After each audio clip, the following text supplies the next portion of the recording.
অদ্ভুত রূপ প্রদর্শন করেছিলেন। সেই রূপটি ছিল না মানুষের না সিংহের। এইভাবে ভগবান এক অদ্ভুত মূর্তিতে সভাগৃহে আবির্ভূত হয়েছিলেন। তাৎপর্য। হিরণ্যকাশিপু যখন প্রহ্লাদ মহারাজকে জিজ্ঞাসা করেছিলেন তোমার ভগবান কোথায়, তিনি কি এই স্তম্ভে রয়েছেন, প্রহ্লাদ মহারাজ তখন ভয়ে উত্তর দিয়েছিলেন, হ্যাঁ আমার প্রভু সর্বত্র বিরাজমান। তাই প্রহ্লাদ মহারাজের উক্তি যে অভ্রান্ত, সেই কথা হিরণ্যকাশিপুর কাছে প্রমাণ করার জন্য ভগবান স্তম্ভ থেকে আবির্ভূত হয়েছিলেন। ভগবান অর্ধনারা এবং অর্ধসিংহ রূপে আবির্ভূত হয়েছিলেন, যাতে হিরণ্যকাশকে বুঝতে না পারে যে সে বিশাল রূপটি কি মানুষের না সিংহের। প্রহ্লাদ মহারাজের বাণী সত্যতা নিরূপণ করে ভগবান প্রমাণ করেছিলেন যে ভগবদ গীতার ঘোষণা অনুসারী তার ভক্তের কখনো বিনাশ হবে না। বন্দেয়া প্রতিদানীহি নমে ভক্ত প্রণাস্যতি। প্রহ্লাদ মহারাজের আসুরিক পিতা বারবার প্রহ্লাদকে হত্যা করার ভয় দেখেছিলেন, তবু প্রহ্লাদ মহারাজের স্থির বিশ্বাস ছিল যে সে তাকে বধ করতে পারবে না, কারণ ভগবান তাকে সর্ব অবস্থাতেই রক্ষা করিবেন।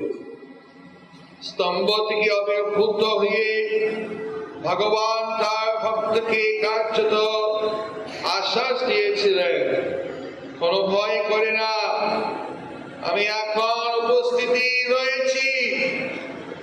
নৃসিংহদেব আবির্ভূত হয়ে ভগবান ব্রহ্মার প্রতিজ্ঞাও রক্ষা করেছিলেন যে হিরণ্যকাশিপু কোন মানুষের অথবা পশুর দ্বারা নিহত হইবে না। ভগবান এমন এক রূপে আবির্ভূত হয়েছিলেন যে রূপে তিনি মানুষ্য নন অথবা সিংহে নন। হরি ওম তৎসৎ। ওম তদ্বিষ্ণু পরমং পদম। ইতিহাস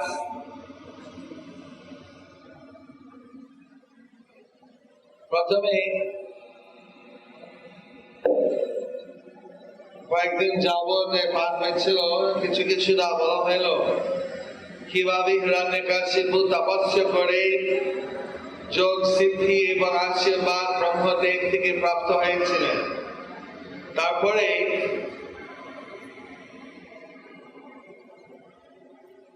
প্রহ্লাদ স্কুলে পাঠানো হইল, শুক্রাচার্য পড়াশোনার জন্য ষণ্ড এবং আমার্থা একজন পুত্র, তারা এইভাবে শিক্ষা দিয়েছে। এখন রাজনীতি, ভাষা, কুশল, অর্থনীতি এই সমস্ত কি শেখানো হলো। থেকে প্রহ্লাদ বুঝতে পেরেছে এখানে কেবল শিক্ষা হচ্ছে কে শত্রু কে মিত্র, সত্য কিভাবে বিনাশ করা যাবে, মৃত্যু সাহায্য কি করে নেওয়া যায়,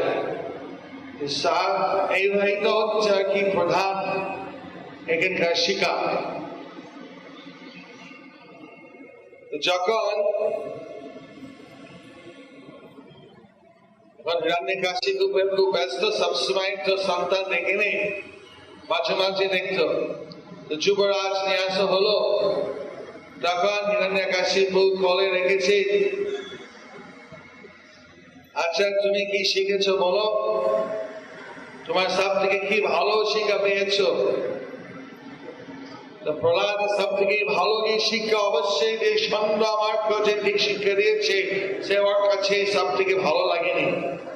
যা গুরুদেব নারদ মুনির কাছ থেকে যে শিখেছে সেটা খুবই ভালো লেগেছে। তখন সেটাও বলেছে বাবার কাছে, আমি যদি শিখেছি যারা ইন্দ্রিয় তৃপ্তির জন্য মনে করে তারা সুখী হবে, তারা ওই গাহস্থ জীবনের মধ্যে গিয়ে একটা অন্নকূপে সুপ্ত অন্নকূপের মধ্যে পড়ে থাকে, জলও নাই, শান্তি নাই, নিরন্তর চেষ্টা করছি তার ইন্দ্রিয়কে তৃপ্তি দেওয়ার জন্য, এবং সেই জন্য একটা অশান্তির মধ্যে থেকে তারা অনায়াসে দুঃখ এবং কষ্ট পেয়ে থাকে, শান্তি অশান্তির মধ্যে থেকে যায়। কিন্তু যারা ভগবান সেবা পূজা করে থাকে তারও পরমেশ্বর ভগবানের সেবায় দ্বারা তাদের জীবনে সার্থক হয়ে তারা শান্তিময় জীবন যাপন করে এবং তার সম্পূর্ণ আশা পূর্ণ হয়ে যায়।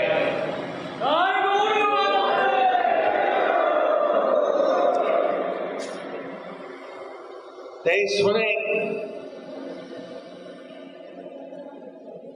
হিরণ্যকশিপু, আরে কি আমাদের সত্যের কথা বলছে প্রহ্লাদ, কি করে মন কলুষিত হয়ে গেল এই ছোট্ট শিষ্যরা এই সমস্ত বৈষ্ণবের কলুষিত কথা।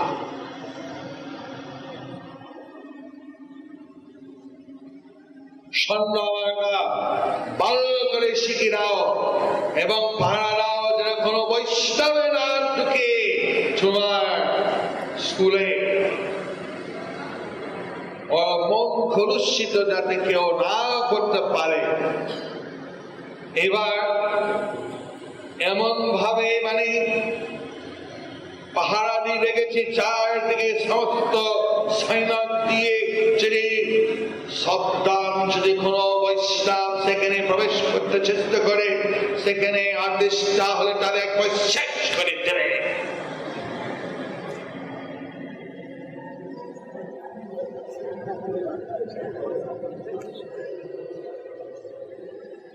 স্কুলের চারদিকে এমন মানে কঠিন পাহারা হলো যাতে কোনো বৈষ্ণবে না ঢুকে। চিত্তরা বুঝতে পারেনি যে বৈষ্ণব ধর্ম প্রহ্লাদ হৃদয়ের মধ্যে বিরাজ করছে। প্রহ্লাদ মহারাজ শুদ্ধ বৈষ্ণব, জানে অসুরের পুত্র কি করে বৈষ্ণব ধর্ম শিখবে। এইভাবে পাহাড়ের বাইরে হচ্ছে, কিন্তু ভিতরে যখন খেলাধুলার সময় হলো তখন প্রহ্লাদ তো গর্ভের মধ্যে হিরণ্যকশিপু স্ত্রী দেবগণকে আটক করে রেখেছে, যখন সন্তানের জন্ম হবে তাকে শেষ করে দেবে। এখন দেবতাগণ গর্ভনাশ চিন্তা করে রাখেন, গর্ভনাশ করে যে মহা পাপ হয় সেই পাপ থেকে উদ্ধার হয় না সহজে। সেই জন্য এই গর্ভনাশ না করে অপেক্ষা করছিল সন্তান জন্ম হোক, মেরে ফেলে দেওয়া। অসুরের পুত্র বাঁচতে দেব না, আবার অসুরের পুত্র আবার আমাদের সে সমস্ত বিশ্বকে আরো বহুগুণ বেশি জ্বালানো করে দেবে, এরকম তাদের ধারণা ছিল। কিন্তু সেখানে নারদ মুনি এসে বলছে না, এই সন্তান হচ্ছে বৈষ্ণব ভক্ত, আহা আমি নেব। যখন শুনছে ভক্ত বৈষ্ণব তখন সব দেবতাগণ প্রণাম করে বঞ্চা কল্পতরুভ্যশ্চা কৃপা সিন্ধুভ্যেব চ পতিতানাং পাবনেভ্যো বৈষ্ণবেভ্যো নমো নমঃ। ঠিক আছে, প্রহ্লাদ গুরুদেব মানে নারদ গুরুদেব যথাজ্ঞ। তো নারদ মুনি এভাবে উপদেশ দিয়েছেন, মা এবং গর্ভবতী প্রহ্লাদ ভ্রূণ রূপে ছিলেন। গুরুদেবের আশীর্বাদে প্রহ্লাদের স্মরণ ছিল সমস্ত সে গুরুদেবের উপদেশ, কিন্তু মা একই উপদেশ শুনলেন, কিন্তু কাল প্রভাবে ভুলে গেছে। ভক্তবৃন্দ মনে রাখো, আমাদের কলিযুগে যে মন আমরা ভগবানের উপদেশে ভুলি যেতে পারি, সেই জন্য শাস্ত্র হচ্ছে নিত্য ভাগবত সেবায়া। আমরা প্রত্যেক দিন ভাগবত শ্রবণ করা উচিত, মনে থাকে।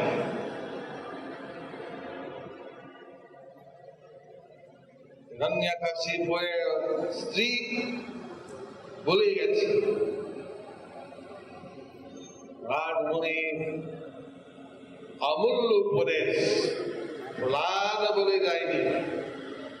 আপনারা অনেকে সেবা করছে বলে সময় নাই পড়া, আর পড়ার সময় প্রার্থনা শোনার সময় বিপজ্জনক। যদি ভুলে যান, চৌধুরী মতন খায়াদু মতন যদি ভুলে যান, বিপদ।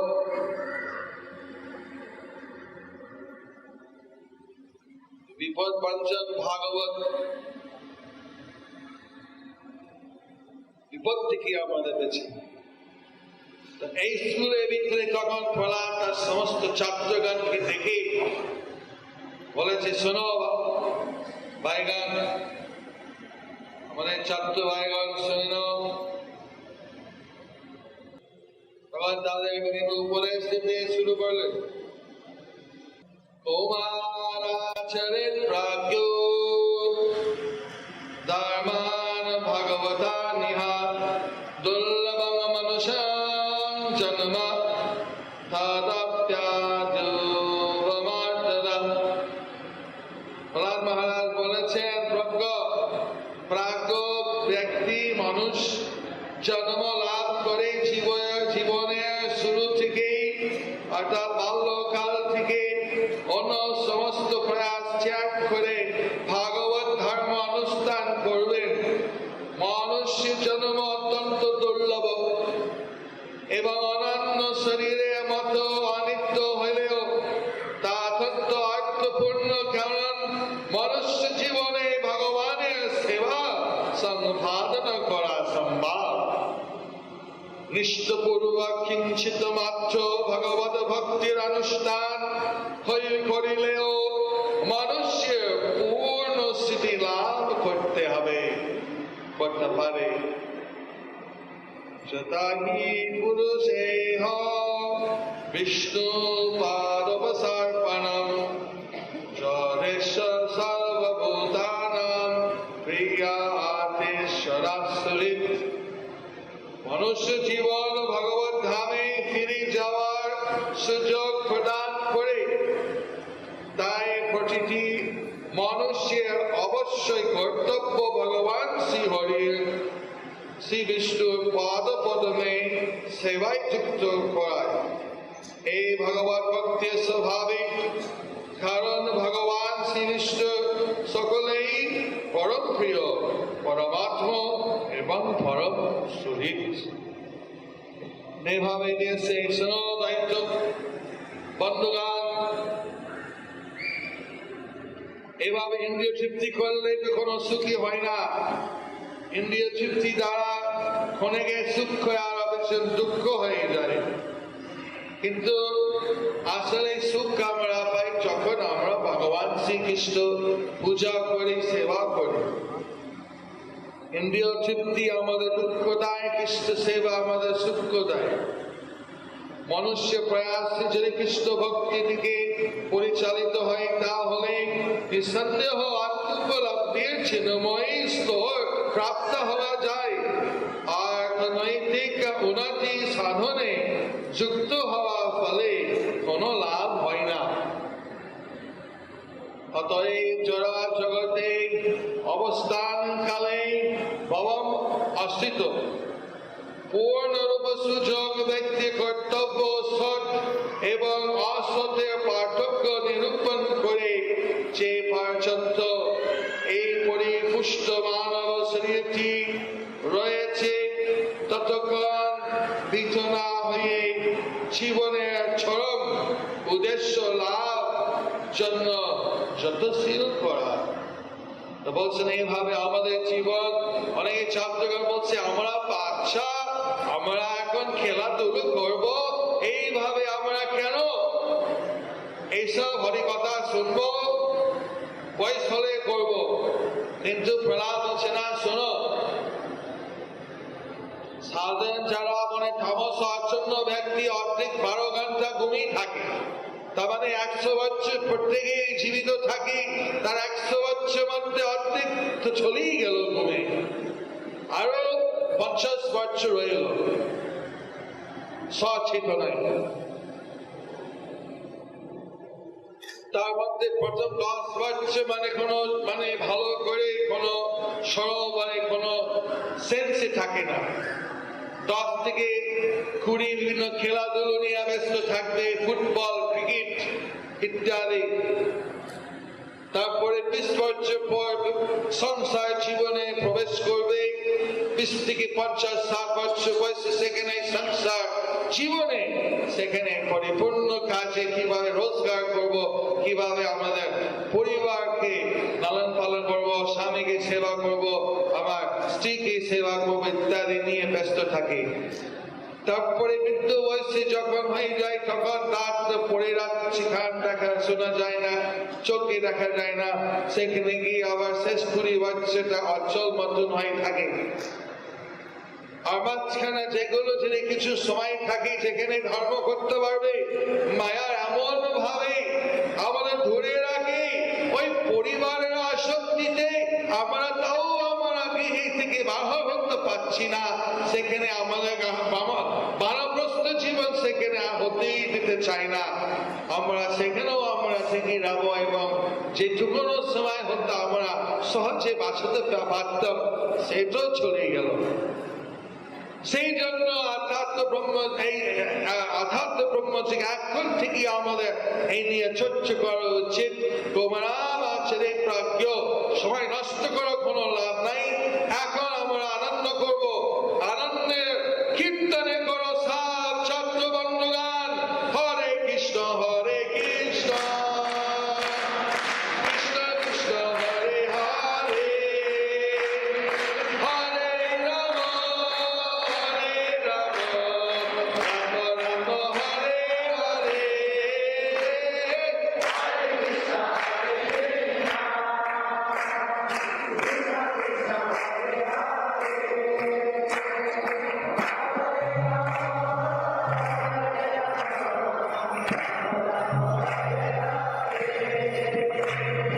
Hare Krishna, Hare Krishna, Krishna Krishna, Hare Hare,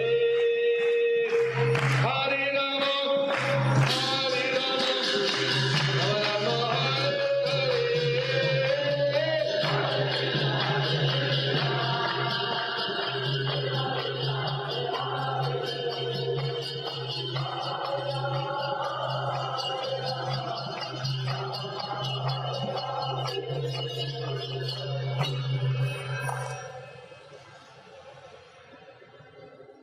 কীর্তন অনেক আনন্দে মধ্যে করেছে। এভাবে প্রহ্লাদ সমস্ত ছাত্রগণ ভক্তকে বানিয়েছে, অসুরের গুরুকুলে বিষ্ণু ভক্ত হয়ে বানিয়েছে সব। সুন্দর আমার বুঝতে পারে না, ভেবেছি কিছু এখানে অসাধারণ হচ্ছে, কিন্তু তাকে এমন ভাবে শিখিয়ে দিয়েছে, দেখো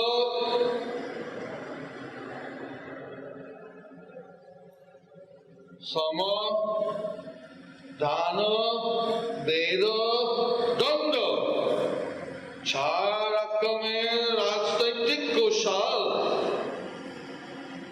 প্রথম মিষ্টি কথাই বলো, পরে তোমরা কিছু উপহার দাও, গোষ্ঠী দাও, বা যে কোনো ভাবে তাকে কোনো উপহার দিয়ে তাকে কাছে রাখো। সে যদি কাছে না হয় তাহলে দুধের মধ্যে বিবাদ সৃষ্টি করে বেদ করে দাও, তারা দুর্বল হয়ে থাকবে, তোমার শত্রুর পরে তুমি সেখানে বলবান থাকবে। সে যদি কাছে না হয় তাহলে চতুর্থ কুশাল হচ্ছে দণ্ড, দণ্ড দিয়ে তাদের সে গায়ে জোর দিয়ে তাকে প্রস্ত করে দেবে। এইভাবে হচ্ছে আমাদের ধর্মনীতি। সত্যকে বিনষ্ট করো, ভোগ বিলাস করো, এইভাবে আমাদের এই অসুরিক শিক্ষা দেওয়া হয়েছে প্রহ্লাদ। কিন্তু প্রহ্লাদ এটা কোনদিন মন খায়নি, এই সব ফালতু কিছু হবে না, এতে একবার ব্যাখ্যা করে শিক্ষা আমাকে দিচ্ছে, এগুলো সমস্ত মানুষের জীবনে নষ্ট হয়ে যাবে সমস্ত নীতি পালন করলে। আবার প্রহ্লাদকে একদিনে মা খুব সুন্দরভাবে সাজিয়ে দিয়েছে হিরণ্যকশিপুরের কাছে, হিরণ্যকশিপুর কোলে রেখেছে। তখন এবার আমার প্রিয় সন্তান যুবরাজ প্রহ্লাদ, বলো সব থেকে কি ভালো লেগেছে তোমার পড়াশোনা, তোমার শিক্ষকের থেকে কি ভালো ভালো শিক্ষা পেয়েছো? তখন বলছে শ্রবণম কীর্তনম স্মরণম বিষ্ণু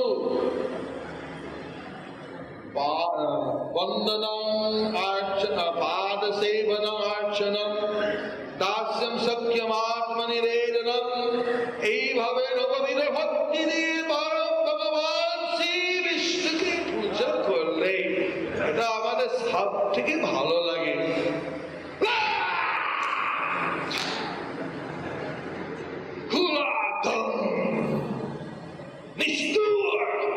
আমাদের দায়িত্ব খুলে একটা সর্বনাশ করছে সন্তান।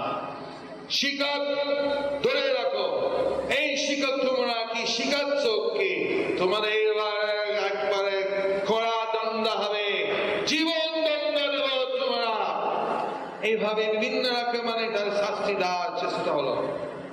কিন্তু শিক্ষা বলছে আমাদের সেরকম শিখাই না মহারাজ, আমরা শিখাই না। না কেন এরকম হচ্ছে তাহলে? তখন প্রহ্লাদ চায় না আমাদের এই অসুরিক শিক্ষা কষ্ট পাবে, আমার জন্য অন্য অপর কষ্ট পাবে। বাবা ওরা আমাদের এরকম শিখায়নি। হ্যাঁ শুনেছ, এরকম এমনি ভিতর থেকে হয়ে আসছে। আমরা একদিন জিজ্ঞাস করেছি কেন এরকম, বলছে তার মনটা বিষ্ণুর থেকে আকৃষ্ট হয়ে থাকে। একবারে কি বলে চুম্বকের মাধ্যমে লোহা আকর্ষণ করে ওর মনটা বিষ্ণুর প্রতি আকর্ষিত হয়ে থাকছে। তখন তাহলে যদি তা হয় তাহলে কি যত আমার প্রিয় সন্তান হয়, আমাদের রাজ্যের জন্য, আমাদের দেশের কল্যাণের জন্য আমাদের পরম একটা যজ্ঞ করতে হবে, ত্যাগ করতে হবে। নিচে পুত্রকে ত্যাগ করে এই পুত্রকে তোমরা খুন করে নাও। কি করব? আমাদের দৈত্য অসুরকে দেশকে রাখতে হবে, আমাদের নীতিকে রাখতে হবে। এইভাবে যদি ভক্তি, এইভাবে যদি বিষ্ণু ভক্তি যদি আমাদের দেশে ঢুকে সর্বনাশ করে নেবে। সবাই হরিনাম হরিনাম করবে, কৃষ্ণ সেবা করবে, অপরে কল্যাণ সিদ্ধ করবে, শত্রু বন্ধনের সেই মনোভাব তো কোথায় চলে যাবে। সবাই শান্তিবদ্ধ থাকবে। কি এই শান্তি কি প্রয়োজন আছে? আমাদের ভোগ বিলাসে প্রয়োজন। এইভাবে দিয়ে তখন প্রহ্লাদকে শেষ করতে চেয়েছে। তা আপনি ইতিহাস তো জানেন। এইভাবে অনেক রকম চেষ্টা করেছে। পদ্মপুরাণের কাছে একবার যখন সমস্ত অস্ত্র দিয়ে চেষ্টা করেছে প্রহ্লাদকে শেষ করা, সেখানে তীরধনুক, সেখানে কি বলে ত্রিশূল, তারপরে তলোয়ার, পাল্লা, যে অস্ত্রটা ওর গায়ে লেগেছে ওই অস্ত্রটা পরিণত হয়েছে একটা নীল পদ্ম। পুষ্পাঞ্জলি মাধ্যম সেখানে যত রকম অস্ত্র ছেড়ে দিচ্ছে গায়ে উপরে, নীল পদ্ম পরিণত হয়ে গিয়ে তার পুরো গায়ে নীল পদ্ম দিয়ে সুশাসিত চারদিকে। কিছু করতে পারেনি। তখন ওরা বিভিন্ন ভাবে চেষ্টা করে কিভাবে এই বৈষ্ণবকে মেরে ফেলবো। তখন গারম ঠেলে দিয়েছে, তাহলে কাজ হয়নি, সাঁতার কাটছে। তখন সার্পের গুহার মধ্যে রেখে সব বিষাক্ত সার্প, সেখানে প্রহ্লাদ হরে কৃষ্ণ কৃষ্ণ কৃষ্ণ হরে হরে হরে রাম রাম রাম কীর্তন করছে। সার্পটা কামড়ায়নি, হাতি পা নিচে রেখেছে তাও চাপায়নি, পাহাড় থেকে ফেলিয়ে দিয়েছে, কৃষ্ণকে ধরেই নিয়ে নেমে নিয়েছে। কত রাখা মানে চিন্তা করে বলে আমি ছেলেটা মেনে দিতে পারছি না, কি করব। তখন আবার শিক্ষা বলছে দেখুন আমরা আর একবার আমাদের কাছে যে আমরা মেনে চলতে পারছি না, আমি আমাদের ভালো করে অসরিক শিক্ষা দিয়ে তাকে মন আমরা পরিবর্তন। এখন বাল্যকাল কিছু এরকম চঞ্চল আছে, কিন্তু পরে আমরা ঠিক করে নেব, ও ঠিক অসুর হয়ে যাবে। দেখুন আবার একবার স্কুলে পাঠানো হয় না,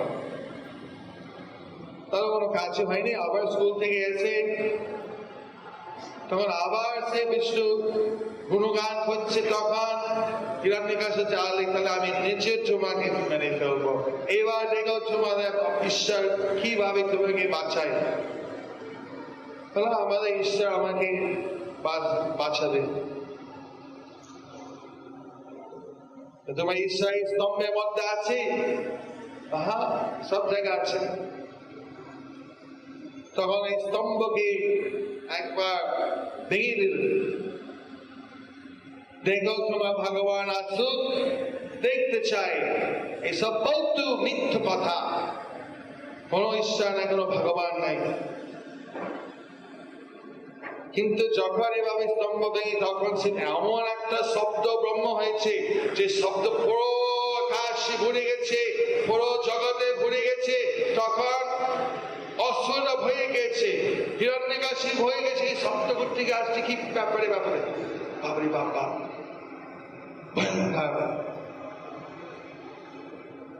এটি বিষ্ণু তার মহাশক্তি দ্বারা প্রদর্শন করেছে। তখন সে নরসিংহ প্রকাশ হইল। এই শ্লোকে নরসিংহ প্রকাশিত হয়ে খুব রেগে, আমাদের যে নরসিংহ রূপ স্তম্ভ নরসিংহ, মানে যে স্তম্ভ থেকে বেরিয়ে এলেন, এই জন্য খুব রেগে। আমাদের দক্ষিণ ভারতে যখন তৈরি করছে এরকম নরসিংহ সব থেকে রাগি, আমরা পূজা করতে পারবো না, ব্রহ্মচারী ছাড়াও পূজা করতে পারবে না।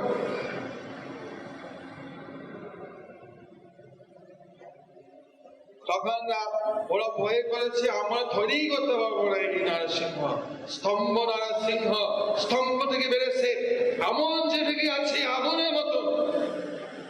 তুমি আমার ভক্তকে তুমি এরকম কষ্ট দিচ্ছ। খুঁজছে কোথায় সে অসুর। কিন্তু তখন যারা গেছেন, ওখানকার যারা শিল্পীরা গুরু কাছে, এটা আমরা যে ধরি করে তাদের কাছে দিই, অসুবিধা হবে না। না, ওরা তো কৃষ্ণ ভক্ত, ওরা তো দেখবে কৃষ্ণ আসছে নরসিংহ রূপ, সে থেকে কৃষ্ণ ভক্ত তো পূজা করতে পারবে। এছাড়াও তারা চৈতন্য দেবের ভক্ত, চৈতন্য দেবের ভক্ত তো ভক্তিময় দয়াময়, চৈতন্য দেবের ধাম থাকবে, সেই জন্য এই নরসিংহের ভক্তকে দয়া করবে, বাধা বিঘ্ন সরিয়ে দেবে। কোন এই বিগ্রহ পূজা করতে পারবে না, কৃষ্ণ ভক্ত পারবে। এবং গুপ্ত বৃন্দাবনে নবদ্বীপ ধামে পারবে। মনে আছে চৈতন্য মহাপ্রভু একবারে নরসিংহ ভাবাপন্ন হয়ে তখন রাস্তা গিয়ে অসুরকতা এগিয়ে হাতে ভাবে গিয়ে রাগ করে সবাই দেখছে আদি ভাড়া কি হলো, সব ফলে গেছে ভয়ে। তো চৈতন্য মহাপ্রভু এই ভাবাপন্ন হইলেন না অসুরকতায়। চৈতন্যদেব তখন দেখছে সব বই পাচ্ছে, তখন আবার শান্ত ভাব এসে গেছে। বলে আমি এইসব সাধারণ মানুষকে ভয় দিয়েছে তো ভালো হলো না, কিন্তু এই সমস্ত লীলা দেখি আমাদের তখন ছিলেন মনে হয় মুরারি গুপ্ত, উনি বলেছেন যে না, তাদের উদ্ধার হয়ে গেল। আমরা এই লীলা দেখি তারা সকলে উদ্ধার হয়ে গেল।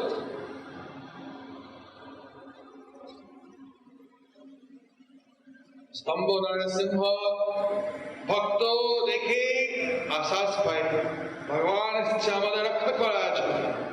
আবার অসুর দেখে পালাই বা ভয়ঙ্কর।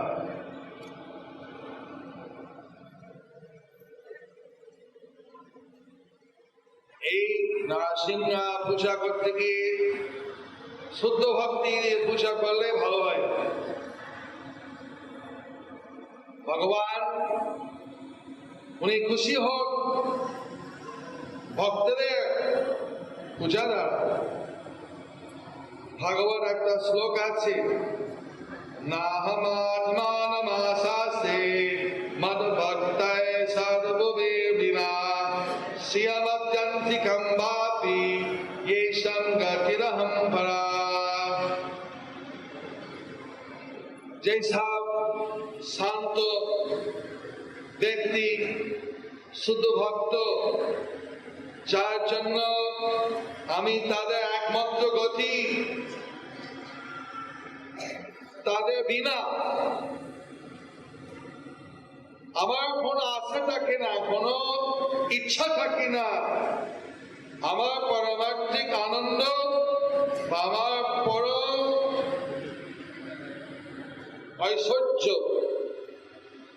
ভোগ করা। বিষ্ণুদের সব থেকে ভালো লাগছে যে ভক্ত তাকে পরম গতি করে মনে নিয়েছে, এবং যেখানে ভক্তগান ওনার গুণগান করেন সেখানে ভগবান থাকেন। পদ্মপুরাণে আছে, নাহং তিষ্ঠামি বৈকুণ্ঠে যোগিনাম হৃদয়েষু বা তত্র তিষ্ঠামি নারদা যত্র গায়ন্তি মদ্ভক্তা। আমি বৈকুণ্ঠ থাকি না, আমার যোগীর হৃদয়ও থাকি না। আমি থাকি যেখানে আমার ভক্তগান, আমার গুণগান, আমার লীলা প্রশংসা করে থাকেন বা গুণগান করেন। এইভাবে হিরণ্যকশিপু ধরেছে।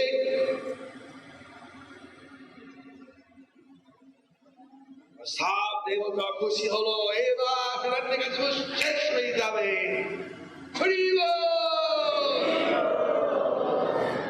কিন্তু এই হিরণ্যকশিপু ছেড়ে দিল বিষ্ণু।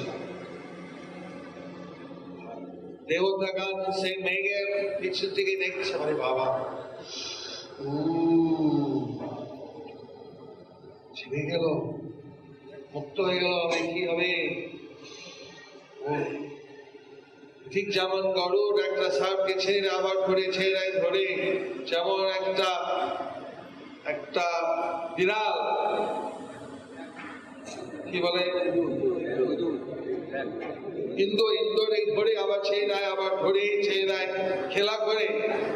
এইভাবে নরসিংহকে ধরে আগে ছেড়ে দিল। কিন্তু হিরণ্যকশিপু ভাবছে, আমার শক্তি তো ভয় পাচ্ছি, এবার আমি শেষ করে দেবো বিষ্ণু। আবার গিয়ে সেখানে আক্রমণ হল। ঠিক সেই মুহূর্তে ভিতরে বাইরে নাই, সে একটা দরজা মাঝখানে, আকাশে নাই, জলে নাই, মাঠে নাই, তা খোলে উপরে কোন আস্ত দ্বারা নাই, কোন কিছু জীবিত দ্বারা নাই। তাকে ভগবান তার নখ দিয়ে, নখ তো জীবিত থাকে না, আবার মৃত্যুই নাই, ভেঙে দিল। ডুব একবার ফেলে দিল, মালা দিয়েছে তার নারী বলে এটা হবে আমাদের আজকে সন্ধ্যার সময়। আরো অনেক কিছু লীলা আছে, বলবো না, তো প্রতি প্রশ্ন আমার কিছু রাখতে হবে।